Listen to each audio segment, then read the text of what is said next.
Greetings, students. I'm Olivia and I welcome you all once again. So before we start with our fascinating topic, do you know about what mind expansion really is? And how psychedelics affect our mental health? Or not? No worries. Today we're going to delve into all these topics and also understand how to create a scholarly project around them, as this subject is gaining and is reshaping our understanding of mental health treatments. So are you ready to dive in? Let's go. Firstly, when I say psychedelics, what comes to your mind?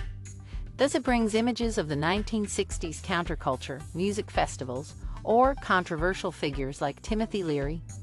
But what if I told you that these substances, once seen only as drugs of abuse, are now emerging as potent therapeutic agents? Psychedelics have been used for centuries by indigenous cultures in religious and healing rituals. However, their therapeutic potential wasn't recognized in the Western world until the mid-20th century. They were studied extensively in the 1950s and 60s, but due to societal and political pressures, their use was heavily restricted. Fast forward to the present, and we are in the midst of a psychedelic renaissance. Researchers are exploring these substances' potential to treat a variety of mental health issues, from depression and PTSD to addiction. Now, let's have a brief interaction. Can you guess some of the mental health issues where psychedelics might be helpful? Yes, you've got it. Conditions like depression, anxiety, PTSD, and even addiction disorders can get cured if psychedelics methods are used religiously. However, as we discuss this emerging trend, it is essential to emphasize safety and ethical concerns. Any therapeutic use of psychedelics needs comprehensive studies, standardized approaches, and appropriately trained personnel. Additionally, legal frameworks must be established to ensure equitable access to these treatments. Now that we've covered the fundamentals of psychedelics, let's transition into the next segment where you'll learn how to create a captivating project on this very topic. Your project should have a comprehensive introduction that provides a clear background of the topic.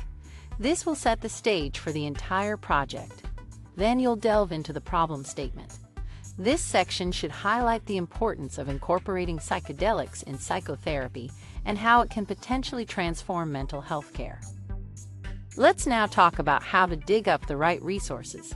You'll need to access and evaluate reputable medical science journals and databases. These sources will provide you with evidence to support your claims and statements. Journal of Child Psychology and Psychiatry, International Journal of Environmental Research and Public Health, World Development, PubMed, Medline, and PLOS1. Last but not the least, your project should be well structured and easy to navigate. Use size 12 times New Roman font with double spacing between lines.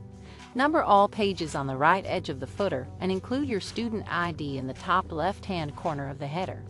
Also, remember to include the total word count in the header of your project underneath your student ID. And we have reached towards the end of this fascinating session. We covered the basics of psychedelics, the components of your project, how to effectively search for information, the strategic use of keywords and databases, and the importance of proper formatting. I hope this session has sparked your curiosity and given you a solid foundation for your project. Remember, the path to knowledge is paved with curiosity. So stay curious and keep exploring. See you in the next class. Toodles.